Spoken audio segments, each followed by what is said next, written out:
Good afternoon, ladies and gentlemen. Welcome to the Burlington Press Room.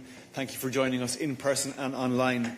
We are holding a press conference because, as you will have seen, we have just published the EU-US joint statement spelling out a blueprint and a roadmap for our future trade, investment and economic relations. I'm very pleased to be joined here in the press room by our EU Trade Commissioner Maroš Šefčovič, who has been working night and day to get this joint statement over the line. So the Commissioner will say a few words and then we will take your questions as usual. Commissioner, the floor is yours. Good afternoon. As Olive rightly pointed out, over the summer and under the steer of President von der Leyen, I have maintained regular contact with my US counterparts to follow up on the July agreement reached in Scotland. And today I am pleased to announce that we have crossed the finish line. We are issuing a joint statement that frames our agreement on a fair, balanced and mutually beneficial trade and investment relationship between the European Union and the United States. This carries considerable weight and is truly impactful at a time when the trade landscape has completely changed. Our transatlantic relationship is one of the largest economic partnerships in the world. And this agreement has a clear common goal: to put it on solid ground and help drive reindustrialization on both sides of the Atlantic. And we want to fully unleash the potential of our combined economic power. But this is not the end. It's the beginning.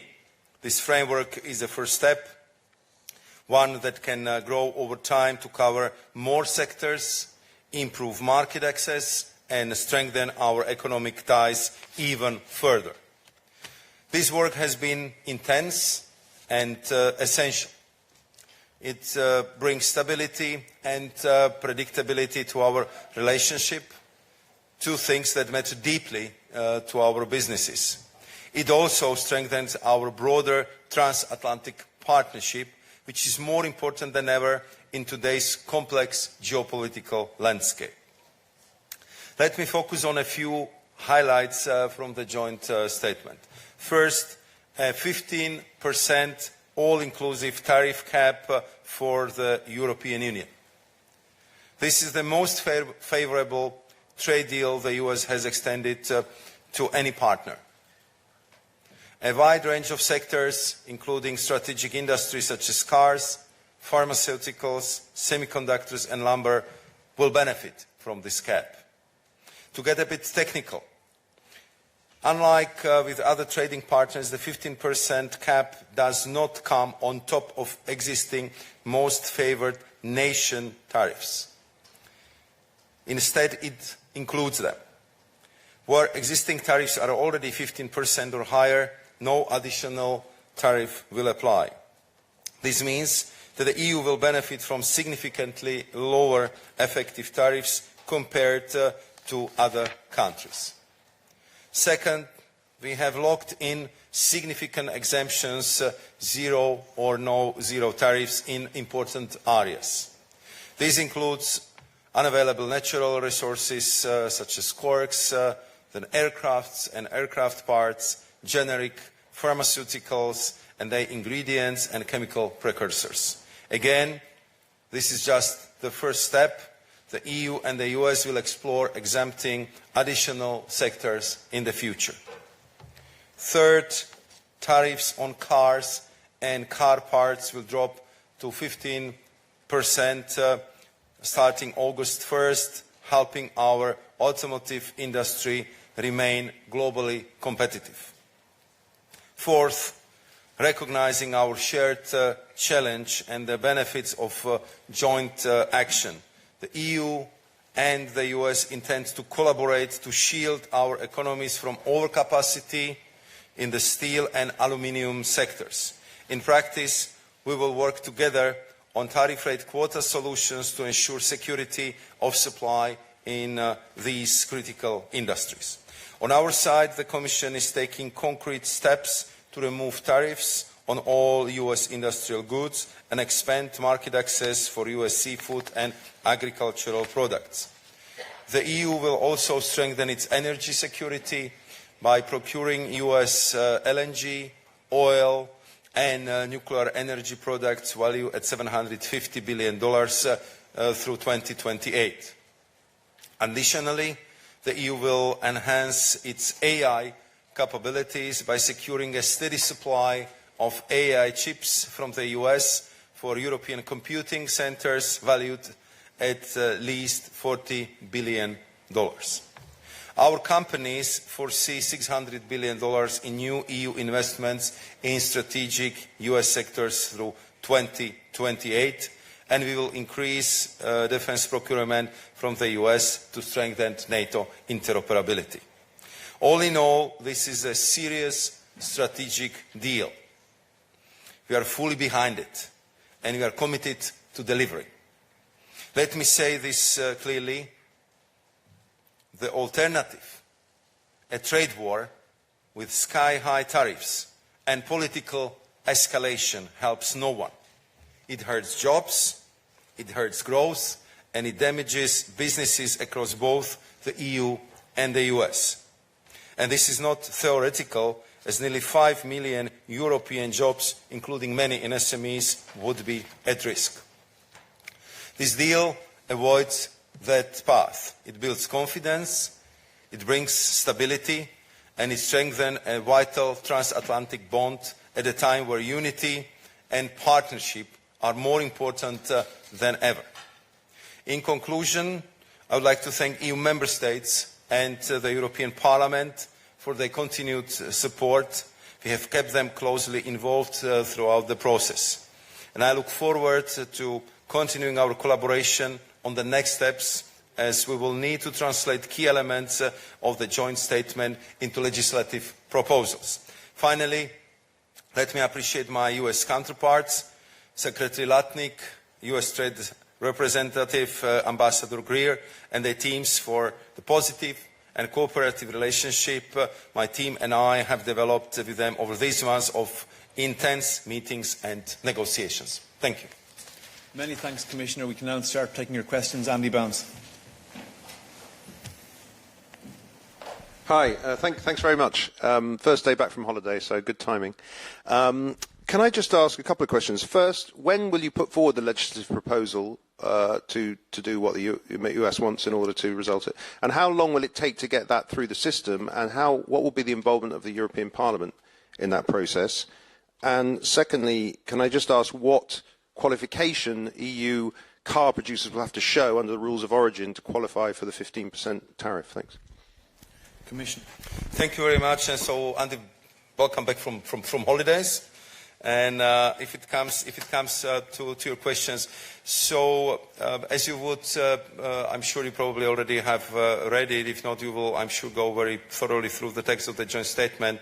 There is a paragraph which says that US will apply the 15% tariffs for cars as of first of the month in which the legislative proposals for lowering the tariff is launched. So our firm intention, and we are working very hard with my colleagues at DG Trade, SecGen and all Commission services to present these legislative proposals and launch the process still this month.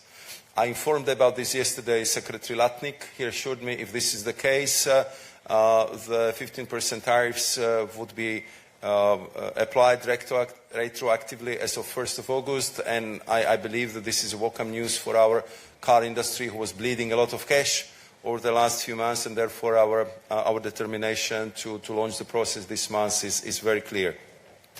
Concerning the rules of origin, of course, this would require more detailed discussions and negotiations. We are preparing for that.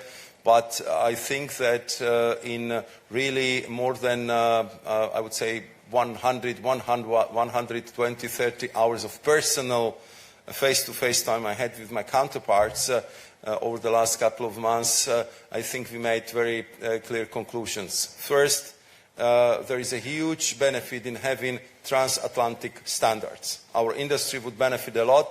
The cost will go down, and of course it would have a huge impact on standard management and standard forming across, I would say, the global economy. And therefore we decided to work closely on standards, to have a detailed discussions on the rules of origin, but of course it would require further work. But what is very important that we'll both approach it in a good faith, and I'm convinced that we'll find the best possible solutions for our industries and businesses. Thank you, Commissioner. Carl. Carl de Meyer for Les Echos. Commissioner, you didn't say anything about the digital legislation of the EU. I remember after the framework agreement in Scotland, there were somehow contradictory assessments from the US side and the EU side. Are you confident that now the interpretation is reconciled? Thank you very much for that question. You will find one paragraph on the cooperation in the digital sphere and cybersecurity, but this applies mostly to the usage of the networks, and I would say this type of the cooperation. And as you would probably recall, it was a few months ago I was signing a digital agreement with Singapore. We've been upgrading our trade agreement with Japan. Just to add, I would say, this digital element in our trade agreements, because the agreements with these countries we signed before the digital became so important. So what we are actually doing here is actually creating the conducive space for enhancing, of course, the digital trading possibilities between EU and US. But your question is related to the DMA, DST, DSA, and we kept these issues out of the trade negotiations. We've been focusing on what was very clearly the priority, and therefore you will not find a reference to it in the joint statement. Will it come later on? Will it be discussed? Our relationship is so vast that for sure there will be a lot of issues which will be discussed, but we of course been very clear that for us the regulatory autonomy is absolutely important, and that was our position from the beginning until the conclusion of this joint statement. Thank you, Commissioner. Janusz. Thanks. Janusz Anbach, Amman Table Briefings. You haven't answered Andy's question on the Parliament's involvement, so I would like to re-ask that. What's the Parliament's role in lowering the EU tariffs for the US? And then secondly, in the joint statement, you write that the European Union further plans to work with the United States to adopt and maintain technology security requirements in line with those of the United States. And the United States will endeavor to facilitate such exports once such requirements are in place, referring to AI chip exports. Does that mean that the EU will only gain access to US AI chips once it has applied the US export security or economic security requirements? Thank you very much also for reminding me about the first question. So what I was referring to was that what we are striving at and working very hard on is to launch the process, the legislative process still this month, so our car industry can benefit from retroactive application of the 15% tariffs as of 1st of August. Just before I was talking to you, I was briefing EU ambassadors, I was briefing the key members of the European Parliament about the joint statement and results of our negotiations, and I also explained to them what we proposed is to make the legislative proposal, which would be then of course discussed by the co-legislators. So it would be the ordinary legislative procedure, and of course I was pleading with them already this morning that we should work constructively on these very important issues, to be swift and to conclude the work with the full involvement of European Parliament and of course the Council to deliver the results we are committed to, and which is reflected in the joint statement. Second questions you've been asking about AI chips.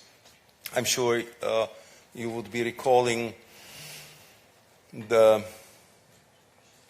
surprise of the European Union about one of the last decisions of Biden administration about the so-called diffusion rules, where some of the countries been not allowed to purchase the high-end AI chips. So it was kind of the EU was divided into the two groups, and you can imagine that all member states which been in the second group were not happy about it at all.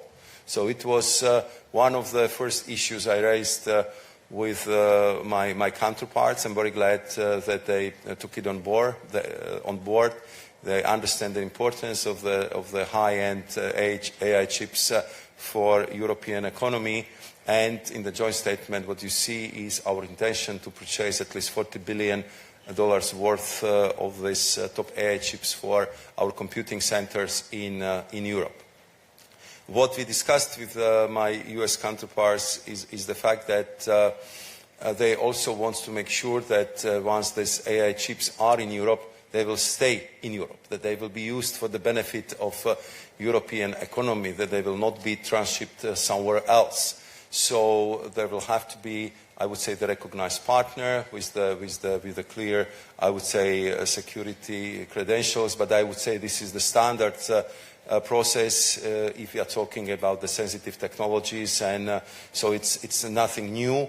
For us, of course, what is important is to have the access to these top technologies, and we are, of course, ready to work together with our US partners to make sure that we, of course, respect all the security requirements of both parties, EU and US, just to make sure that sensitive technology will not end in the wrong hands. And therefore, I do not see any problem with that, because clearly our certified companies are absolutely ready to make sure that the appropriate handling and use of high sensitive top technology, in this case AI chips, will be properly organized and maintained.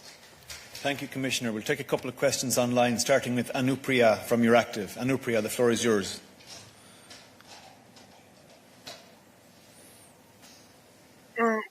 Hi, thank you for the question, Anupriya from Euractiv. I wanted to ask specifically what is meant by unjustified digital barriers that is mentioned in the joint statement, and what does it entail? Is that referring to the DSA and the DMA, or any other aspects? Thank you. Thank you very much for this question as well. As you know, we will have also the technical briefing after this press conference, and I think you will find that language in the paragraph which is talking about the digital technologies, which is also talking about network usage fees, and this come backs to the response I just gave a few minutes ago, that simply for the digital trade, sometimes you have to upgrade the rules. You have to see if there are not some non-tariff barriers which are actually prohibiting or limiting the trade in the digital services and digital trading practices. So this is what is behind this paragraph, and of course, as you can imagine, this is a very technical issue, but if you're asking me if this is about regulatory environment, so this is not the case, and this paragraph does not refer to DMA or DSA. Next question. We'll take another question online from Sabina.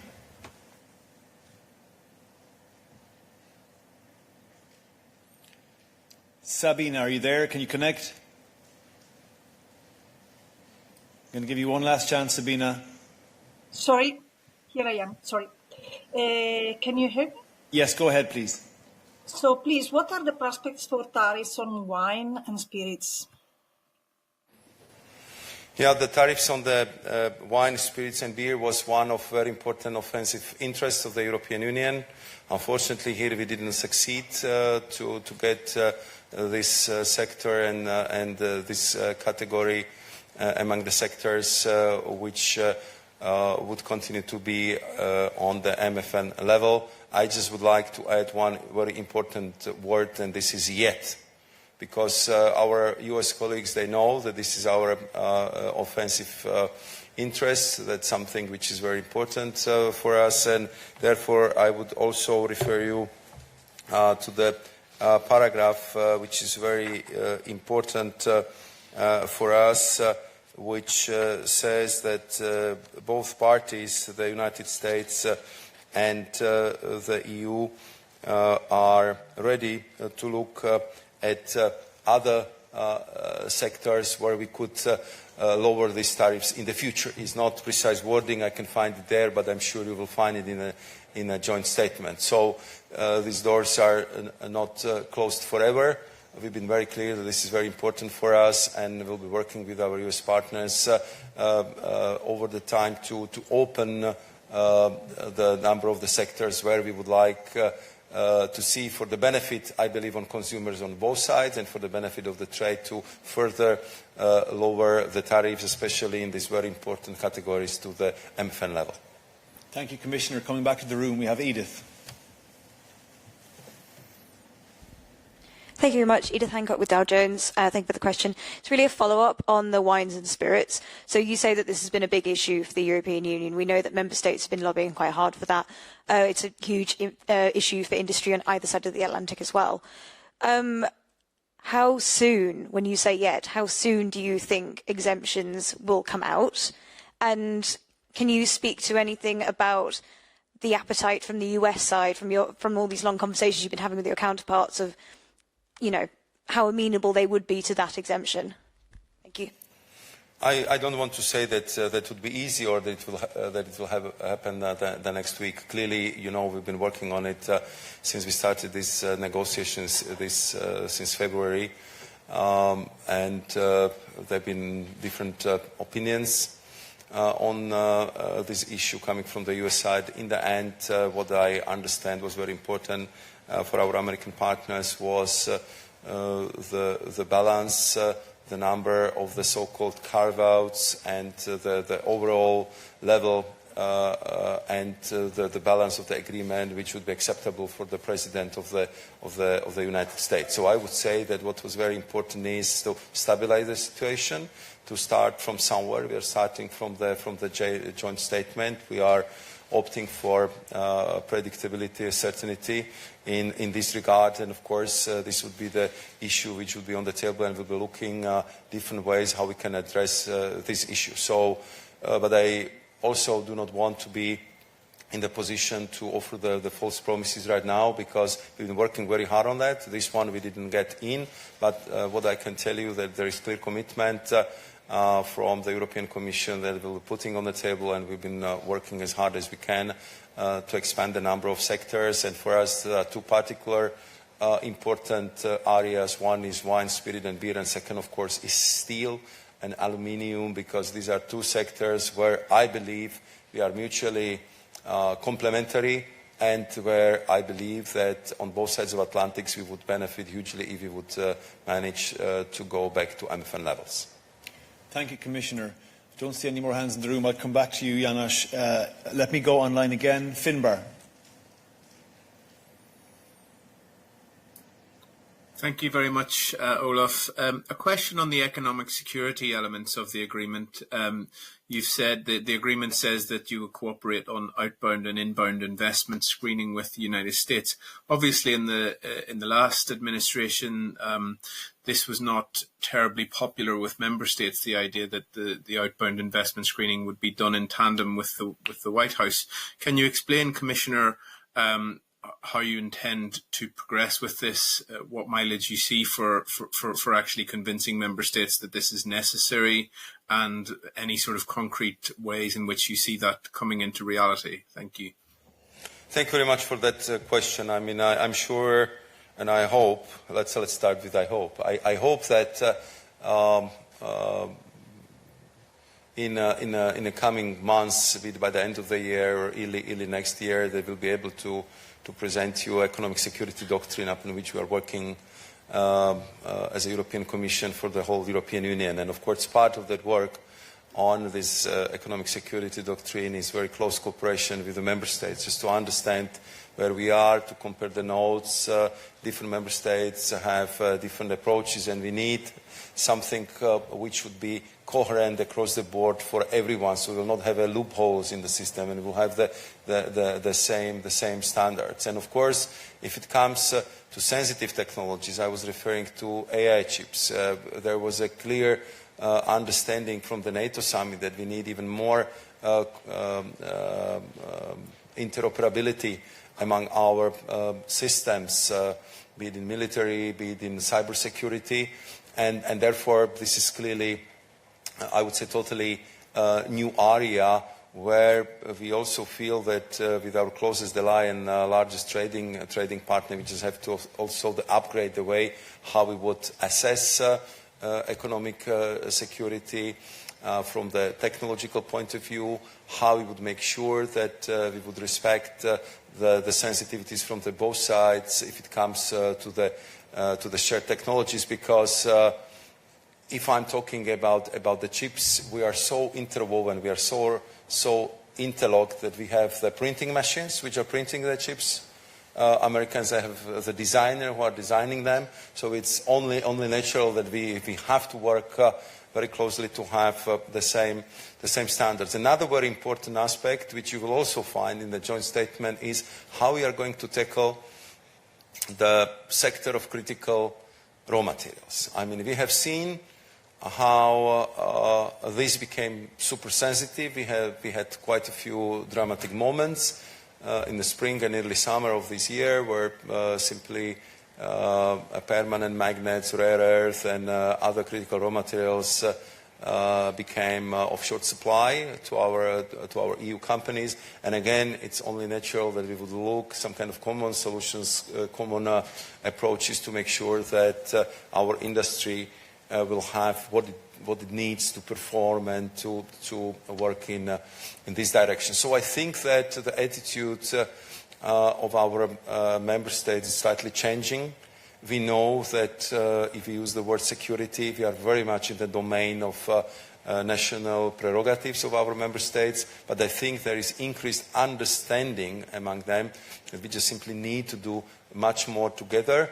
And I think from the reaction from our member state this morning, there is also the appetite to work even more closely in this area with our NATO allies and with the United States of America. Many thanks, Commissioner. I will take another question online before I come back to the room. Sophie Petitjean. Go ahead, Sophie. Yes, hello, thank you. Coming back to the unjustified digital barriers, I would like to ask you about a statement from Mr. Lutnick that he gave end of July, where he said that plenty of hours trading left to do, and he mentioned namely digital services taxes. So can you elaborate a bit about that, as it's not mentioned in the joint statement? Is there an informal agreement to discuss this topic in the future? Thank you. Thank you very much. You rightly pointed out that there is no reference in the joint statement to this, because we've been focusing on the top priorities, and if it comes to taxation and digital service taxes, you know, those which exist have been issued under the national competence, and therefore the EU doesn't have the competence over this nationally introduced digital service taxes. Therefore, we decided to keep all this sector out of the joint statement, and our focus would be now on the proper implementation of what was agreed, and therefore I'm glad that this is how we concluded our discussion on this common document, because it anyway gave us a lot of work for the coming months and weeks. Thank you, Commissioner. We need to start wrapping up, folks, as the Commissioner has other engagements and we want to allow time for the technical briefing. So I'll take one more question from online. Matthew at MLEX. Go ahead, Matthew.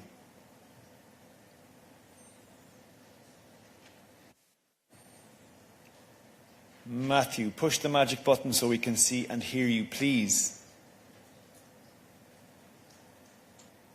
Can you hear me? Sorry. We have you now. Go ahead. Okay, thank you very much. Commissioner, thanks for the briefing. You've repeated multiple times that DMA, DSA were not part of the declaration. I understand that quite well. And there's also been a push by the United States to actually include it. And I'm just wondering if this pressure from the United States to include digital legislation like DSA, DMA, and others, did that have an effect on any of the timing of this declaration, which is several weeks after the actual deal with the United States? And if you could just give us a little bit of a hint on what Olaf was saying, that you spent days and nights on this. What were the main kind of hiccups or main barriers that kept you the most busy? Thank you very much. Thank you very much. I mean, and Olaf was right, and I think he joined us in some of the trips. I think if I look at it from retrospect, I was the first foreign guest of Secretary Latnik. I remember very well our first phone conversation when I was telling him, the Secretary, you have your confirmation vote tomorrow. It was on Tuesday. So why wouldn't we meet on Wednesday? Because I'm sure you will pass, and let's start talking how to avoid the mutual pain, because I understand what is the mood and what are the plans of the US administration. And I think it was very important first to understand each other points, that what is the attitude towards tariffs, what is the huge priority of the new administration to reindustrialize the economy, which we share, and we have the same goal here in Europe. What would be the main sticking points? How to deal with all the ups and downs and with that hugely dynamic process which we had since that. So I think that if we calculated correctly, we had over 10 trips.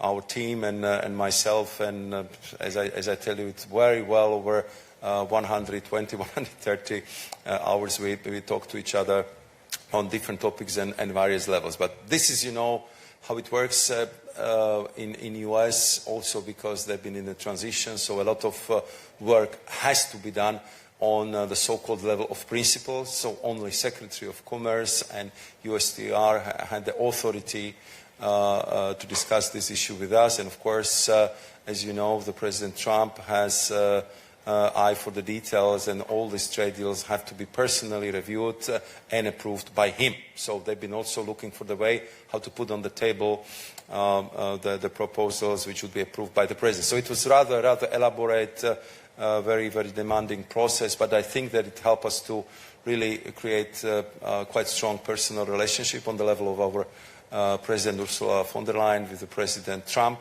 but also on the level of Secretary Latnik, Secretary Bessent, Kevin Hassett from the White House, National Economic Advisors Director, but also Jameson Greer and his team at the USTR office. And I think that managing such a huge relationship like we have in this very volatile geopolitical situation, all these would be important in the future. So it was the process of understanding each other, looking for the common solutions, and then also clearly pushing forward for the European general interest and for our priorities, and paving the way that this is not the end, this is the beginning, and we can bring many more positive solutions in the future to our mutual cooperation. So this is how I would describe it, and we clearly would use that invested capital in the future as much as possible. Many thanks to you all for joining us in person and online. Commissioner Šefčovič, thank you for being here and for explaining this to us in such great detail. Thank you to our interpreters and technical people here. To remind you, ladies and gentlemen, that our press release, a question and answer document and the full joint statement are available online for you to peruse. We'll take a quick break now and we come right back for the technical briefing. Many thanks to you all and good afternoon.